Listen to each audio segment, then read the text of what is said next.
I'm sad today. I'm very sad today. It has absolutely nothing to do with what we're talking about, but I'm sad anyways.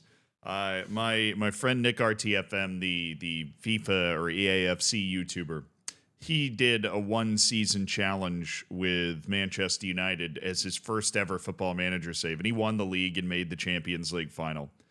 And I remember looking at that and I was like, wow, you probably have to have a lot of things kind of go your way to be able to do that. But for some reason, my dumbass decided to look at that situation and go, wow, I'm going to stream a one season challenge with Manchester United and throw some street cred down on the line. You know, it didn't go, yeah, we didn't win the league. We didn't make the Champions League final.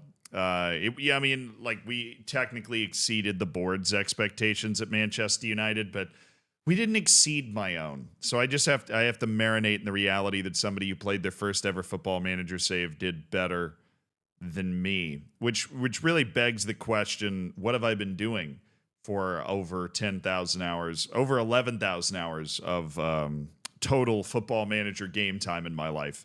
I don't know. But you know, it made some tutorials that hopefully some people enjoyed. I'm going to distract myself with the insanity that is Romelu Lukaku, because Lakaka, the man, the myth, the legend, I'm pretty sure he won the Golden Boot for posts hit in the European Championships. He is on the move, according to Fabrizio Romano, who tweeted out that he's headed to Napoli, 30 million euros fixed fee, 45 million potential package, which is, in a word, insane. I don't know what Romelu Lukaku. I don't know if Romelu Lukaku knows what Romelu Lukaku wants to get out of his career. But I just say that I don't really understand exactly what.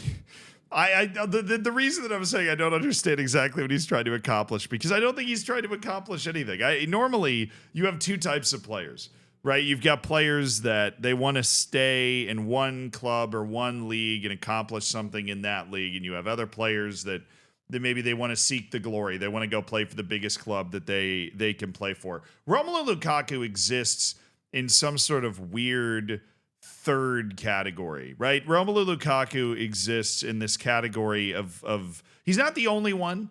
And I don't mean to disparage any other people I'd put in this category, but maybe like Amaro Icardi, maybe an Alvaro Morata, these kinds of forwards that just seem to float and pop up at different clubs, and you're not really surprised if they pop up at any of these clubs, and they seem to end up at each of the clubs they eventually end up at because of just happenstance. It's like they've thrown themselves at the mercy of the wind like a tumbleweed, right? In some old Western movie, and they just roll. They're rolling wherever the wind happens to take them. And Romelu Lukaku is obviously the funniest example of this, because he is just so well known as a meme. And now he also has the unique ability, unlike maybe an Alvaro Morata or Amaro Icardi type, or anybody else, where he manages to piss off like basically everybody that he plays for in new, unique, and creative ways.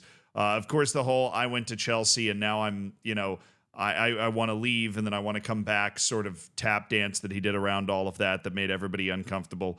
I think I made a video about that, and that's kind of that's why we're here. I do think that there are two thought processes at play around Romelu Lukaku, and one kind of affects the other.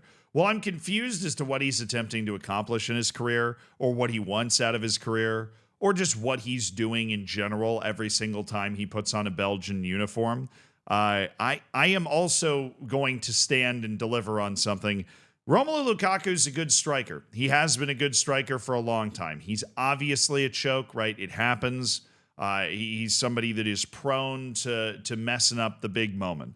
But he is somebody that has had the ability to play as a really top-level striker for a long time. There's a lot of people that equate the fact that he pisses everybody off and just seems to end up all over the place as him being bad. But I dig my heels in on this. I've done it on stream, so I'm gonna do it here. I do want to make sure that we stay clear on the fact that Romelu Lukaku is uncomfortably like a top 10 striker of the last 10 years, maybe top 15, right? I'm not gonna sit here and make a list. You're never gonna make people happy with that sort of list, but I feel like you can get comfortable with people at tiers or levels in Romelu Lukaku belongs at a pretty high level when you start making those tiers. He just doesn't have a fan base that loves him, which may like what fan base is Romelu Lukaku associated with? I mean, the only other player I can think of that was kind of like that is Zlatan Ibrahimovic, where there is no one club, maybe Ajax for him, right? But there is no one club where that allegiance is just it's there, right? And typically the reason that you remember that a player is actually half decent is because that one fan base that claims a player as their own. Right, that one fan base that's Manchester United with Ronaldo is a great example, where for a long time they're the ones that are, blowing the smoke. They're tooting the horn, so to speak. Right, they're hyping him up. Romelu Lukaku's got none of that. He doesn't have it from his national team in the way that Christian Pulisic does, where Pulisic's club form obviously has been up and down over the course of his career, but he brings it for the U.S., so everybody in the United States loves him and compares him to the LeBron James of soccer, right? Romelu Lukaku has no angle, no team, unless I'm wrong and somebody's about to name that team in the comments. I'm sure there's going to be a bit of a debate about that, right? That's going to stand up and deal for him in public conversations about the fact that he's supposed to be good, right? Zlatan Ibrahimovic, me being the only other example that I can think of, but Zlatan, his goal was stated, right? Zlatan's goal was just to be the cockiest, baddest motherfucker on this, he was just supposed to be the biggest, baddest, toughest dude in the West, right? That was like his whole thing. He was going to ego trip so hard that his eyes were going to roll back into his skull. Well, Romelu Lukaku doesn't have that stated goal either. He's kind of petty. He's got a little Kevin Durant in him if you follow the NBA, right? He's probably got a bunch of fake Twitter and Instagram accounts so he can argue with people in the comments. He gives off that type of vibe. There's nothing wrong with that. Right, but like the lack of a stated goal, the whole Romelu Lukaku situation is weird. And this video is my expose on why everybody feels weird about Romelu Lukaku, and yet we just can't turn away because all of us, somewhere deep down in our hearts, recognize the fact that he is clearly a very good striker, and yet somehow he has not achieved any of the support or the level of any other very good striker. I mean, even Alvaro Morata, was part of a Spanish team that won a Euros, right? And seems to have landed on his feet kind of later in his career, even though he started on maybe a bit of a Romelu Lukaku trajectory.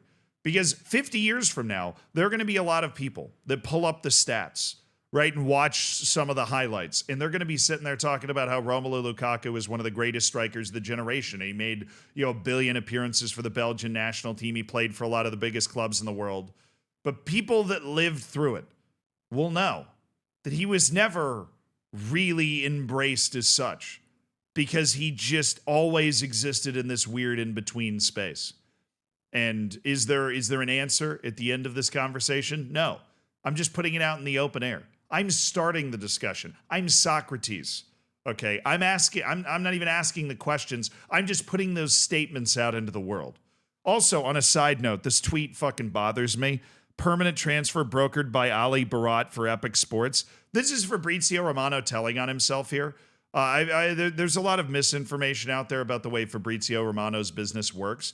Fabrizio Romano's business he works with the agents. He gets his scoops from the agents, right? The vast majority of the time, I mean, depending on what the title you're going to put on the people around, managers, agents, whatever, right? He gets the scoops from those people. And clearly in announcing this deal, Ali Barat wants to try and raise their name profile, right? And so they've requested that in this information being dropped, Fabrizio Romano include their name in the transfer announcement. It's just weird. And honestly, over the course of, I would say, the last year or so, I've become more and more weirded out by Fabrizio Romano and the other people that kind of conduct themselves in the same way. It feels dirty. I don't necessarily know how to describe it, but Fabrizio Romano feels like an AI, but in real life. Like, he feels like a human being if it was AI. Like, all of the football agents of the world are just inputting their commands into the AI, and then it just comes flying out on the other end. And more power to him. Fabrizio Romano's rolling around in money and notoriety, and hopefully he's getting everything that he wants out of life, right? But he is definitely he is the conduit between the football underworld and what we see. And it's important to remember that all of, basically everything that he is tweeting out is not something that he alone is making the decision to tweet out of journalistic whatever. Everything that he is putting out on any of his social media channels is coming from somebody else, and he is the mouthpiece for it, right? And it is a trade-off in financial or information, like in clicks, basically.